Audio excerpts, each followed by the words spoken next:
আজকে এক আনসারের লাইভ দেখলাম, অবশ্য আমাকে টাকা পয়সা দিয়ে লাগিয়েছে, করব কি মনে করলাম যে হবে, কিন্তু হইল না।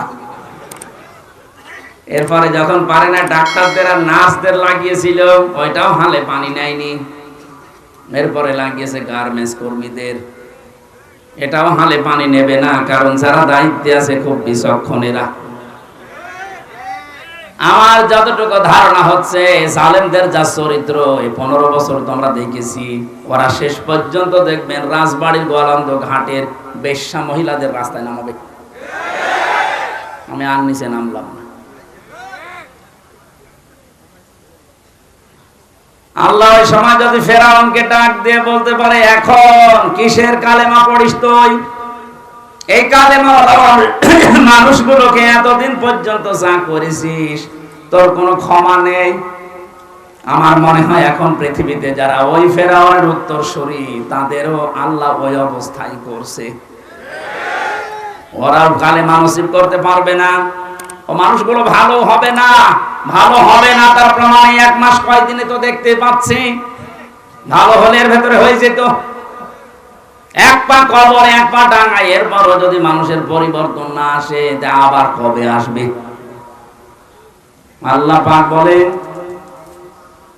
ফালিয়াউমা নুনাজ্জিকা বিবাদানিকা লিতাকুনা লিমান খালফাকা আয়া ওয়া ইন্না কাসীরাম মিনান নাসি আন আয়াতিনা লাগাফিলুন। আজকের এই দিনে আমি তোকে মারবো না, তোকে আমি সটকি দিয়ে রাখলাম। মেডিসিন লাগবে না, ঔষধ দেওয়া লাগবে না, পানিতে খাবে না, মাটিতে নষ্ট হবে না, পোকামাকড়ে খাবে না, কিয়ামত পর্যন্ত তোর আমি নিদর্শন বানালাম। আমার তো এই আয়াতটা পড়ার পরে আরে বাংলাদেশের যে দৃশ্য, মনে হচ্ছে অনেককে আল্লাহ সামনে সটকি বানিয়ে রাখবে। না তো বৃদ্ধি কমে না কেন? এত কিছু হওয়ার পরেও যদি মানুষের বৃদ্ধি না কমে, বুঝতে হবে আল্লাহ ওরে ফেরাউনের মতোই ধরবে। লিমান খালফাকা আয়া, আমাদের পেছনে যারা দুনিয়ায় আসবে তাদেরকে শিক্ষা দেওয়ার জন্য নিদর্শন হিসাবে। আল্লাহ আফসোস করেন, অধিকাংশ মানুষ এই সমস্ত নিদর্শন দেখার পরও দেখা যায় যে পরিবর্তন হয় না, গাফেল হয়ে থাকে। আমরা যেন গাফেল হয়ে না থাকি, আমরা যেন একটু শিক্ষা নিতে পারি এদের জীবনী থেকে, বলেন আমি। সুতরাং কবরকে সেজদার জায়গা বানানো নিষেধ, এ ঘোষণা নবীজির। কার? বলেন বলেন, আরো জোরে বলেন। নবীজির এই কথাকে যারা এতদিন পর্যন্ত না মেনে নিজেদের জীবনে ব্যবসা প্রতিষ্ঠান বানিয়ে কবরটাকে, মাজারটাকে আজ একেবারে 180 মাইল বেগে সিঁড়িকের আঁকড়া বানিয়েছেন, কোরআনের হাদিসের ব্যাখ্যা দিলে এই মাজারগুলো টিকবে। যেখানে প্রকাশ্য জেনা হয়, আপনাদের রংপুর বিভাগে এগুলো নেই, আপনারা বেঁচে গেছেন। এগুলো চট্টগ্রামে আর সিলেটে বেশি। ঘরে ঘরে মাজার বানিয়ে ব্যবসা চালাচ্ছে। আর আমার মনে হচ্ছে যত শয়তান আল্লাহ সব পাঠিয়েছে ওই লাইনে। চেহারা দেখলেই বোঝা যাচ্ছে আজ আল্লাহর দুশমন। দাড়ি, গোঁফ, চুল একেবারে সব সমান সমান। নারী পুরুষের যে অবাধ মেলামেশা, আর গাঁজা তো আছেই। এই জন্যই তো হক্কানি আলেমরা বলছে কোরআনের সাথে এগুলো মেলে না, হাদিসের সাথে মেলে না। কিসের মাজার? সব ভেঙ্গে গুড়িয়ে দাও। মাজার যদি এত দামি জিনিস হতো, এই যে এখানে হাসি বসে আছে না, আলহাজ জাহাঙ্গীর আলম, এই যে আলহাজ মোয়াজ্জেম হোসেন, সারাটা জীবনের অর্ধেক সময় কাটিয়েছে মদিনায়, মক্কায়। জিজ্ঞাসা করেন তো, হযরত উসমানের কবর পড়ে আছে, তিনি একটা পাথর দেওয়া শুধু। আর গরু ছাগল মরে যায়, 3 তলা হয় কবর। ওসমানের মতো মানুষ যদি এমনি সাধারণ ভাবে পড়ে থাকতে পারে, কোনো ঘেরা দেওয়া নেই, শুধু একটা পাথর দেওয়া মাথার কাছে, 1500 বছর পড়ে আছে, আর তুমি কি এত দামি মানুষ, তো তোমার কবর মাজার পাকা করা লাগবে, আবার উপরে নাম লিখে দেয়, টং টং শাহ। আজকে দেখলাম হযরত টং টং শাহ রহমাতুল্লাহ আলাইহি। এই টং টং কোন মানুষের নাম হয়? আরে আল্লাহর ওলি হয় কি করে? এগুলো সব ব্যবসা। কোরআনের ব্যাখ্যা করলে এগুলো টিকবে না, তখন আপনি ওদের মন পাবেন না। ওরা আন্দাজে তখন ধারণা করবে যে মনে হয় আমাদের বিরুদ্ধে। হে নবী, আপনি ওই দিকেও তাকাবেন না, আমার কোরআনের কথাগুলো স্পষ্ট ভাবে বলবেন, কারণ এটার দ্বারা মুমিনদের উপকার হবে। কাদের? আমাদের ভেতরে ঈমান আছে তো?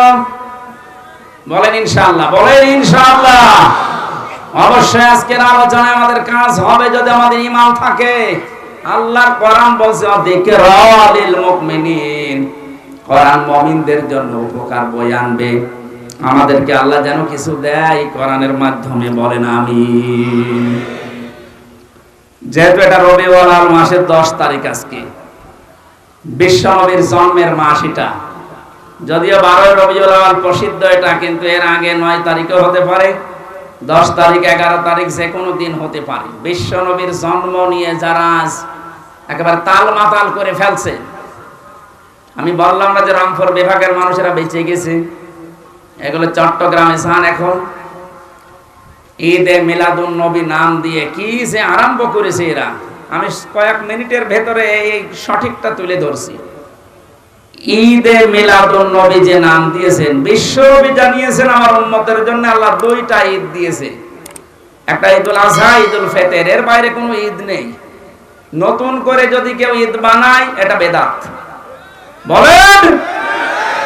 কিছুক্ষণ আগে যে হাদিস বললাম, যারা বেদাত আবিষ্কার করে তাদের জন্য নবীর সুপারিশ হারাম। বলেন বলেন। সুতরাং নতুন করে যাতে ঈদ বানিয়েছেন, নবীর জন্ম নিয়ে বলেন আর বাপের জন্ম নিয়ে বলেন, যারাই বানিয়েছেন তারা বেদাত করেছেন। আর বেদাত করলে কোনোদিন আপনি নবীর সুপারিশ পাবেন না, আর নবীর সুপারিশ না পেলে জান্নাত পাবেন না। কথা বলেন। এর সাথে আমরা আছি? নেই। কিসের ঈদে মিলাদুন নবী? মিলাদ শব্দের শাব্দিক অর্থ হচ্ছে জন্ম। মিলাদ মানে কি বলেন না কেন? কোরআনে কারিমে আল্লাহ নবীর জন্ম নিয়ে আনন্দ করে কথা দেননি, বলেছেন নবীর আদর্শ নিয়ে অনুসরণ করো। লাকাদ কানা লাকুম ফি রাসূলিল্লাহি উসওয়াতুন হাসানা। রব্বুল আলামিন বলেন, তোমাদের জন্য মহত্তম আদর্শ লুকিয়ে রেখেছি আমি রাসূলুল্লাহর জীবনে, রাসূলুল্লাহর জন্মে। এ কথা আছে কোরআনে। ফি রাসূলিল্লাহি, রাসূলুল্লাহ আল্লাহর রাসূলের ভেতরে উসওয়াতুন হাসানা, উত্তম আদর্শ। তাহলে আল্লাহ এখানে বিলাদুন না দিয়ে উসওয়াতুন হাসানা দিলেন কেন? এবার আমার প্রশ্ন, এই আপনি শুনতেছেন? না না, আপনার মন পাচ্ছেন, এদিকে তাকান। যদিও নবীজি ঘোষণা হয়েছিলেন সেই জন্মের সময়, পৃথিবী তৈরি হওয়ার আগেই আমাদের নবী নবী, কিন্তু ঘোষণাটা হয়েছে 40 বছর বয়সে। আমরা এখানে পাগল যদি হয় আমরা বলবো 40 বছরের আগে পুরা আরব জাহানে মুহাম্মাদুর রাসূলুল্লাহ, কেউ মুহাম্মাদুর রাসূলুল্লাহ বলতো না, বলতো আব্দুল্লাহ, মুহাম্মদ ইবনে আব্দুল্লাহ। এটা ঠিক আছে না? যদি প্রশ্ন থাকে বলেন। ওনাকে কি 1 থেকে 40 বছর পর্যন্ত পুরা আরব জাহানে কেউ রাসূলুল্লাহ বলে ডাক দিয়েছে? বলেন। কি বলতো? মুহাম্মদ ইবনে আব্দুল্লাহ অথবা আস-সাদিক, আল আমিন, এই নামগুলো দিত। এখন উনি রাসূলুল্লাহ হয়েছেন 40 বছর বয়সে, যখন নবুয়ত পেয়েছেন কোরআনের দ্বারা। কোরআন পাওয়ার পরেই উনি যখন আসলেন তখন হয়ে গেলেন মুহাম্মদ ইবনে আব্দুল্লাহ থেকে মুহাম্মাদুর রাসূলুল্লাহ। এবার মূল কথা বলছে, আল্লাহ পাক কেন ফি রাসূলিল্লাহি উসওয়াতুন হাসানা দিয়েছেন? তোমাদের জন্য মহত্তম আদর্শ আমি আল্লাহ লুকিয়ে রেখেছি রাসূলুল্লাহর জীবনে। মুহাম্মদ ইবনে আব্দুল্লাহর জীবনে আল্লাহ যদি বলতেন তাহলে ফি রাসূলিল্লাহ শব্দটা দিতেন না। বাস্তবতা হচ্ছে এই 1 থেকে 40 বছর পর্যন্ত এই যে মোহাম্মদ ইবনে আব্দুল্লাহর নাম বললাম, আস-সাদিক, আল আমিন, উনি বিশ্বাসী ছিলেন, আমানতদার ছিলেন। ভালো ভালো কাজ যে করেননি তা না, বহু ভালো কাজে আঞ্জাম দিয়েছিলেন। হেলফুল ফজল গঠনের মাধ্যমে শান্তির সংঘ বানিয়েছিলেন 17 বছর বয়সে। সেখান থেকে 40, এই 23টা বছরে পুরো আরব জাহান তিনি চষে বেরিয়েছেন ওই সংঘের মাধ্যমে, যে শান্তি কিভাবে কায়েম করা যায়। কিন্তু কাঙ্ক্ষিত মানের শান্তি তিনি দাঁড় করাতে পারেননি। এটা ঠিক আছে? আমি আন্দাজে বলছি না, সিরাত ইবনে হিশামে আছে 23টা বছর চেষ্টা চালিয়ে কিছুই করতে পারেননি। না, ভালো ভালো কিছু কাজের আঞ্জাম দিয়েছিলেন। কেউ বিপদে পড়লে এগিয়ে যেতেন, কেউ অসুস্থ হলে তাকে সেবা করতেন, কারো ঘর বাড়ি না থাকলে টাকা পয়সা কালেকশন করে ওই সংঘের মাধ্যমে তৈরি করে দিতেন। কিন্তু ফল কাঙ্ক্ষিত মানের দিতে পারেননি। এই একটাই মানুষ 40 থেকে 63, এই 23 বছরে তিনি কোরআন হাতে থাকার কারণে এত পরিবর্তন করেছিলেন। তখন নিজেই বলতেছেন, খায়রুল কুরুনি কারনি, আমার যুগ শ্রেষ্ঠ যুগ। দিনাজপুরবাসী, বিবেক যদি আপনার থাকে আপনি মিলাবেন।